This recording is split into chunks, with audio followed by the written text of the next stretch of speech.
நிறைய இருக்கு. யாருக்கு நல்லா இருக்கோ இல்லையோ எல்லாரும் கேட்டிருப்பீங்க. துலா ராசி சூப்பர், ரிஷப ராசி சூப்பர், கும்ப ராசி சூப்பர். என்ன பொறுத்தவரைக்கும் மேஷ ராசி தான் அல்டிமேட்டா இருக்க போகுது. எல்லா வீடியோலையும் நான் சொல்லிட்டே இருக்கேன். இதுலயும் அதே தான். மேஷ ராசிக்காரங்களை பொறுத்த வரைக்கும் ஒரு ப்ளஸ் என்ன அப்படின்னா, காலபுருஷ தத்துவம் சொல்லக்கூடிய உலகத்தோட கோச்சாரங்கள் அப்படியே மேஷத்துக்கு ஒத்து வரப்போகுது. ஏன்னா அது முதன்மைத்துவம் இல்லையா, முதல்ல இருந்து ஆரம்பிக்குது. அந்த வகையில் பார்த்தோன்னா குரு 3ஆம் இடத்தில் அமர்ந்து தன்னுடைய பார்வை பலத்தை 7ஆம் இடத்திற்கும் 9ஆம் இடத்திற்கும் 11ஆம் இடத்திற்கும் செலுத்துகிறார். இந்த 7 இந்த 3 இதெல்லாம் என்ன அப்படின்னு பார்த்தீங்கன்னா காம திரிகோண விதிகள். நாங்கள் இந்த மாதிரி என் பாஷையெல்லாம் சொன்னால் உங்களுக்கு கொஞ்சம் கன்ஃபியூஸ் ஆகிடும். லைட்டாக நான் ஜூஸ் மட்டும் எடுத்து கொடுக்குறேன், அதை குடிச்சுங்க. இந்த தடவை கிரகணின் அடிப்படையில் என்ன மாதிரிலாம் இருக்க போகுது அப்படின்னு சொல்லி பார்த்தோம் அப்படின்னா, மேஷராசிக்காரங்களுக்கு 3ஆம் இடத்தில் குரு. ஸோ 3ஆம் இடத்துல இருக்கக்கூடிய குரு என்ன பண்ணுவார் அப்படின்னா, கம்யூனிகேஷனை இன்க்ரீஸ் பண்ணுவார். பயங்கரமாக சின்ன சின்ன ஷார்ட் ட்ராவல் எல்லாமே 3ஆம் இடம் தான். ஸோ குருவால் என்ன அப்போ தான் சின்ன சின்ன ஷார்ட் ட்ராவல் நடக்க போகுது.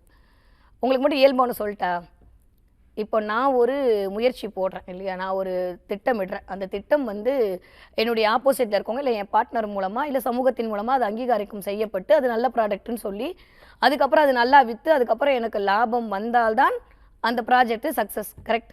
இல்லாட்டி அந்த ப்ராஜெக்ட் என்ன நீ ஒரு வருஷமாக உழைச்சன்ற, ஒரு வருஷமாக மக்களை பார்த்தேன்ற, ப்ராஃபிட் ஒன்றுமே இல்லையே அப்படின்னா அந்த வியாபாரமோ இல்லை அந்த பிளானோ சக்ஸஸ் இல்லை. அப்போ என்ன தேவை அப்படின்னா, ஒரு விஷயம் சக்ஸஸ் ஆகிறதுக்கு 3ஆம் இடம் தேவை, 7ஆம் இடம் தேவை, 11ஆம் இடம் தேவை இல்லையா. அந்த மாதிரி இந்த தடவை மேஷராசிக்காரங்களுக்கு 3, 7, 11 எல்லாமே இயங்க போகுது. பத்தாவதுக்கு 9ஆம் இடமான பாக்யஸ்தானமும் சேர்ந்து இயங்க போகுது. எக்ஸ்ட்ரா நிறையா டைம் பீரியடுங்க. இது வரைக்கும் 11ல் சனி இருந்தார், 2ல் குரு இருந்தார், பயங்கரமாக கொடுத்துக்கிட்டே இருந்தார்.